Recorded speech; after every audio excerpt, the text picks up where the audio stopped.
नमस्ते। नमस्कार। मैं और सतीश भाई साहब दोनों लोग अमेरिका से ही बोल रहे हैं और ये इसलिए 2-4 दिन हम दोनों लोग रिस्ट्रेन थे, गुस्सा बहुत था। मतलब ये क्या किया है भारत की तरफ से और क्या ट्रंप ने किया है, इसलिए गुस्सा था। अपने को रिस्ट्रेन किए 1-2 दिन लगा कि गुस्से में बोल के शायद कुछ ऐसा ना बोलें जो अनुचित हो। हालाँकि ऐसा कोशिश करते हैं ना रहे। सतीश भाई, लेकिन ये जो पूरा मामला हुआ, उस पूरे मामले में जो पाकिस्तान ने हमारे यहाँ घुस के 26 लोगों की जान ली थी, वो मामला सेकेंडरी हो गया।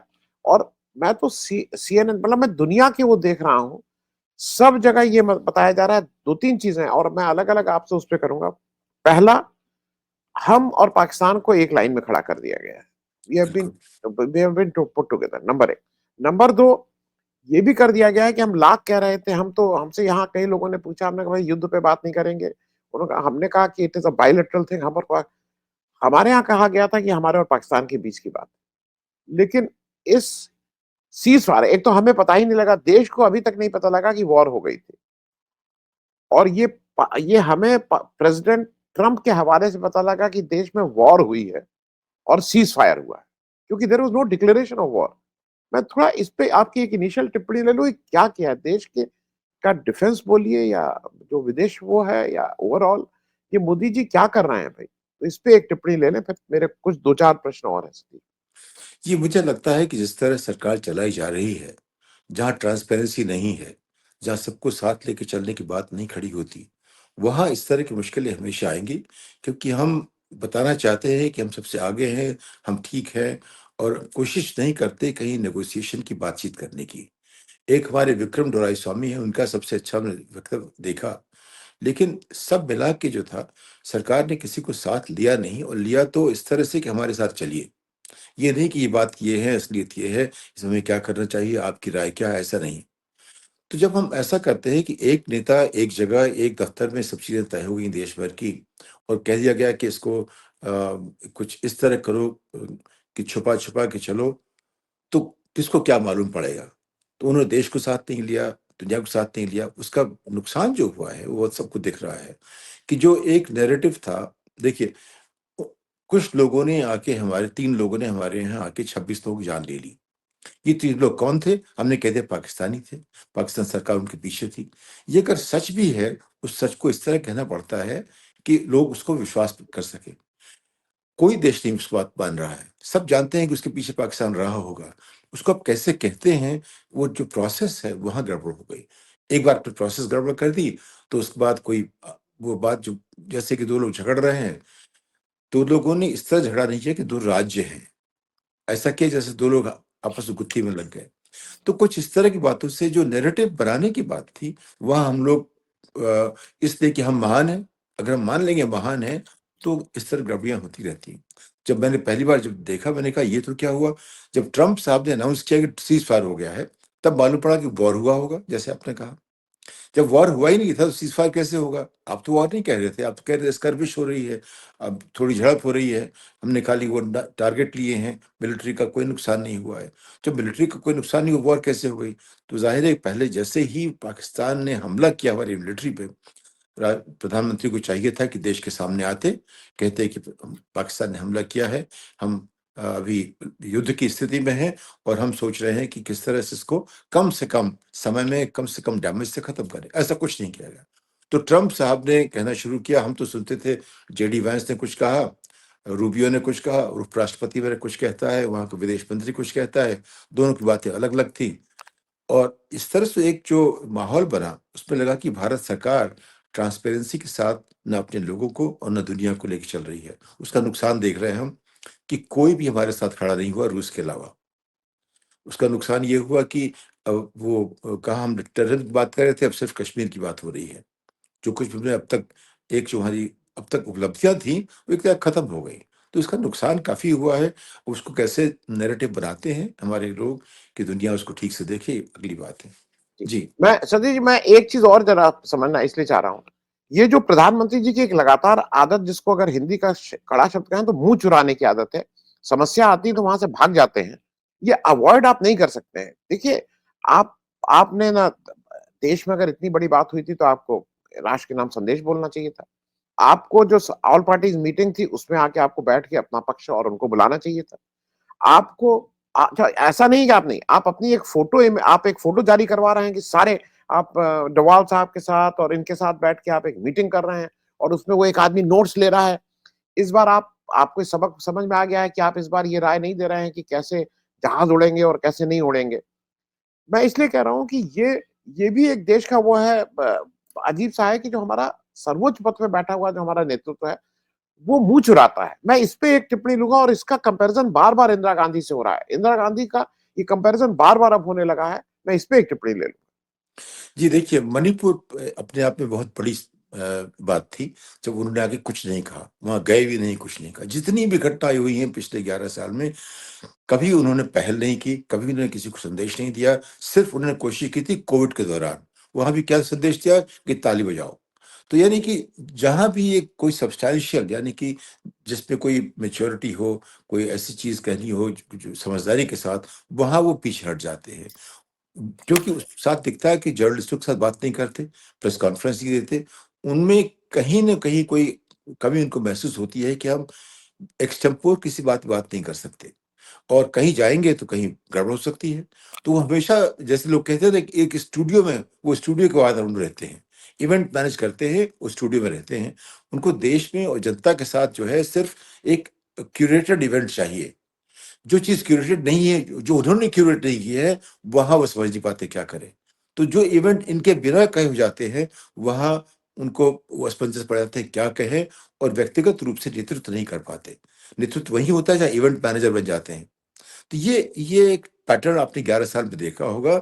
ये उनका व्यक्तिगत स्टाइल है और उससे उससे अलग नहीं हो सकते वो। 11 बरस देख लिया आपने, उसके पहले आपने 12-13 बरस एक राज्य में देखा, वो उनका पैटर्न है, उनका स्टाइल है और उससे नहीं अलग वो हट पाएँगे। तो इसको इससे बड़ा नुकसान होता है क्योंकि आप किसी को साथ लेके नहीं चल रहे हो। जब संसद में बोलते हैं, तो वहाँ भी आपने देखा उनका अंदाज़ कैसा रहता है। अंदाज़ समझने का, रिकन्सिलिएशन का, सबको साथ लाने का नहीं होता है। हर जगह उन्होंने कोशिश की बाँटने की। तो उनके साथ स्टूडियो में रहिए, इवेंट क्यूरेट कीजिए और उनकी जो बात है बाँटिए। तो ये चीज़ें उनका एक पैटर्न बन गया है, उनके स्टाइल का हिस्सा है। जी। जी, जी। मैं एक चीज़ और कहूँगा, मैं इसलिए कहूँगा कि इस दौरान क्या हुआ कि मीडिया के कुछ लोगों पे रोक लगाई गई, वो सुप्रीम कोर्ट गए, वो रोक वापस कर ली गई। लेकिन इस बीच जो गोदी मीडिया जिसको हम लोग कहते थे और या सरकारी मीडिया कहते थे और भक्तों को ऐसा लगा कि उनके साथ तो विश्वासघात सबसे बड़ा हो गया है। अब मैं इसलिए इस बात को कर रहा हूँ कि एक जो प्रमुख मीडिया है हमारे यहाँ का, वो लोग झूठ बोल रहे थे कि इस्लामाबाद कैप्चर कर लिया, कराची में आ गया, लाहौर में बैठ गए। और इस झूठ उन्माद को फैलाने के बाद, जब नेक्स्ट डे उनको ये पता था कि जब माफ़ी माँगने की बात आई, तो उन्होंने एक ऐसे एंकर को जिसको आपने देखा भी नहीं, झूठ बोले सबसे सरपंच, झूठ बोले आपके जो प्रमुख एंकर और माफ़ी माँगे एक छोटे से एंकर को बुला के एक ऐसे ही से करके कि नहीं, नहीं हमसे गलती हो गई, हम इसके लिए खेद प्रकट प्रकट करते हैं। उनके सारे भक्तों को समझ में नहीं आ रहा है इस समय क्या करें? वो उन्हीं को मैं इस पे भी कहूँ अच्छा एक रोक अब लगाई गई है कि नहीं, नहीं आप सायरन वो सायरन बजा रहे थे भई ये इनके गोदी मीडिया। मैं इस पे भी कहूँगा कि इनकी क्रेडिबिलिटी तो ऐसी खराब थी। मुझे लगता है कि अब ये समय आ गया है कि सरकार को भी समझना चाहिए कि ये राष्ट्र हित में ये नहीं चैनल काम कर रहे हैं। ये राष्ट्र को कमज़ोर करने का काम कर रहे हैं। मैं एक छोटी-सी टिप्पणी जो मीडिया का रोल था। जी, मीडिया का रोल जिस तरह से इन्होंने बनाया था पिछले 2002 के बाद से गुजरात से शुरू करके अब तक, उनका मतलब ये है कि मीडिया हमारे कंट्रोल में रहे, जो हम कहते हैं वो करें, हमारा पब्लिक रिलेशंस आउटफिट हो। और मीडिया में होड़ लग गई इस बात की कि हम कितने उनके पास देखना चाहते हैं, उस होड़ में उन्होंने अनाप-शनाप अतिशयोक्ति का सहारा लिया। और अतिशयोक्ति इस तरह की कि उसको उसपे हँसी आती है। यानी कि फूहड़ ढंग की अतिशयोक्ति अगर आप कहेंगे, तो वो मीडिया कर रही है। तो मीडिया कहीं हमारे यहाँ जर्नलिज़्म नहीं रह गया है, वो एक देखिए सबके पास पीली पर्ची आती है, सबको एक आदेश मिलता है, आपको ये कहना है, वो करते रहते हैं। कहीं भी जो मेनस्ट्रीम मीडिया है, वहाँ बैलेंस्ड आपको एक व्यू नहीं मिल सकता किसी भी तरह का। और आप देख रहे हैं हम सब लोग इस बात कर रहे हैं और जो लोग कहना चाहते हैं जैसे वायर हुआ, उनके ऊपर हमेशा आतंक रहता है। जैसे कि वो जो लॉन्ड्री वाला जो है, न्यूज़ लॉन्ड्री है, वहाँ भी परेशानी रहती है। आपने एचडब्ल्यू का देखा, सबके एक आतंक से तो कम से कम उसका तो एक भाव तो बना हुआ है, एक डर तो सबके मन में रहता है। लेकिन फिर भी जो कुछ लोग कर रहे हैं, वो बहुत साहस के काम कर रहे हैं। वो मान लीजिए 2-3% लोग होंगे। 95 से 97, 8, 98% तक जो लोग हैं, वो सब सरकार की गोदी में हैं, इसलिए कि उनके पास कोई चारा नहीं है। जैसे ही करते हैं, फौरन कोई सीबीआई को पहुँच जाता है, कोई न कोई इनके पास। और आप देखा कि जो एक अगर स्कूल में मिड डे मील की स्कीम को लेकर के उन्होंने एक लोकल पत्रकार। पत्रकार को सालों जेल में डाल दिया। एक जो जिसने रिपोर्ट लिखी भी नहीं है, वो कितने 2-3 साल पड़ा रह गया। जिसने लिखी भी नहीं है, लिखने जाने के पहले ही उसको पकड़ लिया। तो जब इस तरह की हो रही है बातें, तो फिर कहाँ से मीडिया बचेगी? तो मीडिया वही है जहाँ होड़ लगी रहती है, हम कैसे सरकार के प्यारे प्यारे पालतू जानवर बन जाएँ। उनका यही सारा सारा एक उद्देश्य रहा है, तो वो दिखता है। और ये जो उन्होंने किया है, चीन के जब समय आया था, एक बार ये हुआ जब चीन की बात हुई, तो देखा था आपने, कहा कि तियाननमेन में ये हो गया है, चीन में कू हो गया है। तो एक जो दीद ज़ायद या der स्पीगल, जो जर्मन अखबार का जो बेजिंग करेस्पॉन्डेंट था, उसने एक फ़ोटो लगाई, वो अखबार में छपी उसके, उसपे लिखा था, उसपे कुछ दिख नहीं रहा था, खाली तियाननमेन स्क्वायर था। आप जो देख रहे हैं, वो एक कू हो गया है, जो आप टैंक देख रहे हैं, वो सब, यानी कि उसने जो कुछ नहीं था, वो नैरेटिव डाल दिया। ये हमारी जो पत्रकारिता का जो एक उसकी छवि बन गई दुनिया भर में, वो यही है कि हमारे यहाँ पत्रकारिता खत्म हो चुकी है। तो अगर आप हिंदुस्तान, उसके अलावा कुछ कहिए भी अगर आप, तो लोग उसके ट्रोल करना शुरू करते हैं कि कल मैंने देखा है कि एक हमारे अच्छे सरकारी बड़े अफ़सर थे, यूनाइटेड नेशंस में भी काम किया था डायरेक्टर के लेवल पे। उन्होंने लिखा, अगर खबर झूठ भी है, तो अगर उससे भारत का फ़ायदा होता है तो उसको कहिए, और सच भी है पाकिस्तान नुकसान होता है, उसका फ़ायदा होता है तो मत कहिए। मैंने कहा ये क्या बात हो गई? फिर आप समझोगे क्या? लेकिन ये बात है, उस पे किसी ने आवाज़ नहीं उठाई। 150 जी। आईएएस अफ़सर हैं, किसी ने आवाज़ नहीं उठाई। एक आदमी ने ऐसा कह दिया। तो ये तो माहौल बन गया है। इससे हमें निकलना पड़ेगा, क्योंकि जब तक ऐसा रहेगा, हमारे यहाँ इस तरह की भ्रांतियाँ होंगी और हमारी ऐसी हार होती रहेगी। जी। मैं सतीश जी एक साथ 2 प्रश्न पूछ ले रहा हूँ। एक तो मुझे ऐसा लगता है कि वो संसद भी नहीं बुलाई थी। अगर आप संसद बुला लिए होते तो पूरा देश तो आपके साथ खड़ा ही था। मतलब ऑपोजिशन पार्टीज़ को वी मस्ट कॉम्प्लीमेंट। उन्होंने कहा था हम पूरी तरह से आपके साथ हैं, हम कोई क्वेश्चन नहीं कर रहे हैं। अभी भी क्वेश्चन नहीं कर रहे हैं। दूसरा, मुझे एक एक चीज़ और हुई, इनको जो सबसे खराब लगता था वो इनके साथ नेचर ने कर दिया। इंदिरा गांधी का जो कंपैरिजन आया है कि जिस तरह से इंदिरा गांधी ने सब कुछ होने के बाद पाकिस्तान को जो सबक सिखाया था और जो लीडरशिप दी थी इस देश में, वो एक बार बहुत बहुत ही ठीक से आ गई है कि अगर इस देश को किसी ने नेतृत्व दिया तो इंदिरा गांधी, जहां तक विदेशी मामलों का मामला था। और संसद न चलाना भी एक एक मतलब मुंह रणछोड़ चीज वाला काम है। मैं दोनों पे एक एक छोटी छोटी। मुझे मेरा मानना है कि ऐसी स्थिति में संसद पूरी चलती रहनी चाहिए। अगर जैसे अमेरिका में ऐसा होता, तो ये तो यहाँ तो सेनेट रात भर चलती है। आप देखा हो, कई बार ऐसा होता है, जब ये हाल में एक साहब ने फिलिबस्टर किया, तो उन्होंने 24 घंटे भाषण दिया, कोरी बुकर साहब थे शायद। उसके पहले भी कई बार हो चुका है फिलिबस्टर पे, यहाँ मूवीज़ बन चुकी हैं कि एक एक सांसद 24 घंटे तक बात करता है और संसद बैठी रहती है। हमारे जब जब भी ऐसी चीज़ें आती होती हैं, ये तो यह तो आफत-काल हुआ, ऐसा काल हुआ जब सबको मिल के बैठ के बात करनी चाहिए थी। तो संसद चलनी चाहिए, सब उस पे आना चाहिए। लेकिन हमारे नेता का ये मानना है कि जो बात हम कहें वही सही है, बाकी किसी की आवश्यकता नहीं है।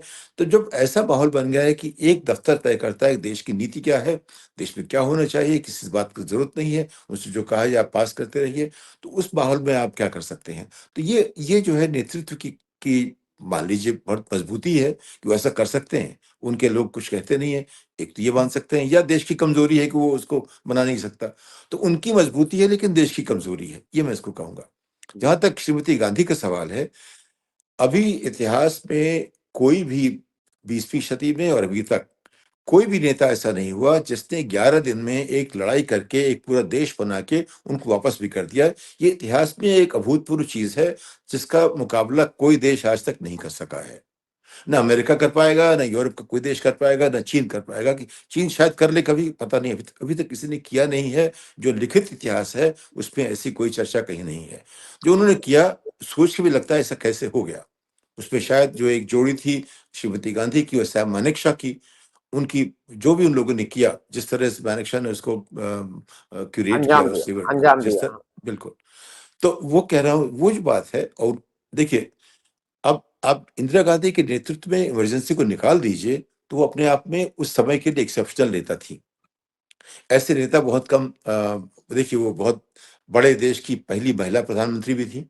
वैसे श्रीलंका में बंदर नायके पहले आ चुकी थी, लेकिन एक बड़े देश में इतना इतने लंबे समय तक एक देश को चलाना कोई आसान काम नहीं था।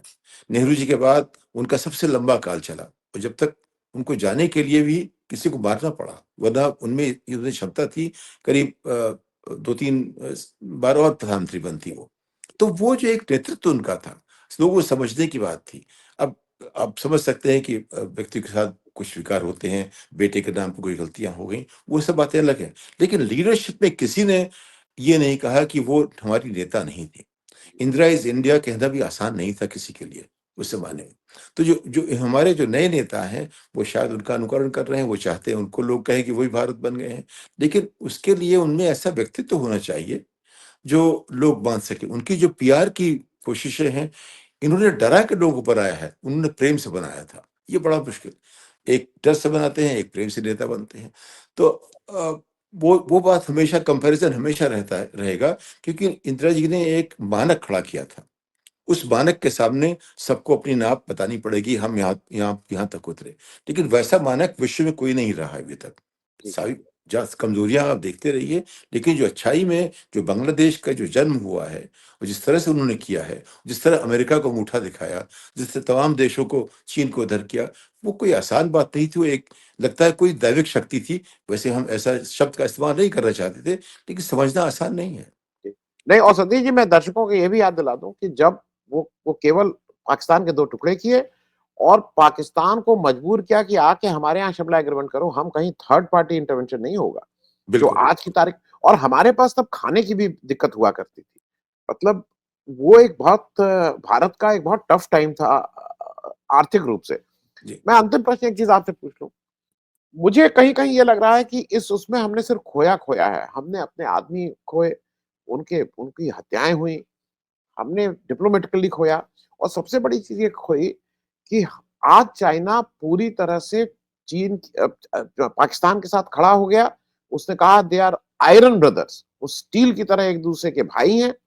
उनके मुश्किल हालात में वहाँ खड़ा हुआ। टर्की की, और उसने अपने सारे टेस्ट किए। चाइना ने अपने सारे वो टेस्ट किए, और उसमें बहुत सी चीज़ें मैं इसलिए कहूँगा डिप्लोमैटिकली हम लोग एक थोड़ा अलग-थलग पड़ गए। चाइना उनके साथ पूरी ठीक से खड़ा हो गया। अमेरिका ने बीच बचाव किया। अमेरिका ने एक बार भी उनको ये नहीं समझा कि भई उनको डाँटे-फटकारें, और हमारे साथ कोई इस तरह से खुल के खड़ा होने वाला नहीं था। जबकि 71 में रूस बिल्कुल हमारे साथ आयरन ब्रदर की तरह उसने ट्रीट किया था। एक बहुत छोटी टिप्पणी। देखिए, रूस हमेशा हमारे साथी था, आज आज भी वो है, लेकिन कमज़ोर है। तो उसके देखिए, रूस 1971 में दुनिया की सबसे बड़ी ताकत, दूसरी सबसे बड़ी ताकत थी। आज वो नहीं है, वो बनना चाहता है।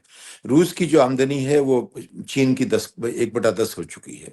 वो उनका बड़ा नुकसान है। वो अपने आप लड़ाई में लड़े हुए हैं, कितना मदद कर सकते थे आपकी। तो इसमें समीकरण में चीन बहुत बड़ा देश हो गया है। अमेरिका ही अकेला देश था जो भारत की तरफ, जिस तरह चीन पाकिस्तान जुड़ा, अगर अमेरिका जुड़ता भारत से तो बात अलग होती। लेकिन अमेरिका एकदम न्यूट्रल हो गया, क्योंकि उसको उसकी भी ज़रूरत, पाकिस्तान की ज़रूरत उसको है।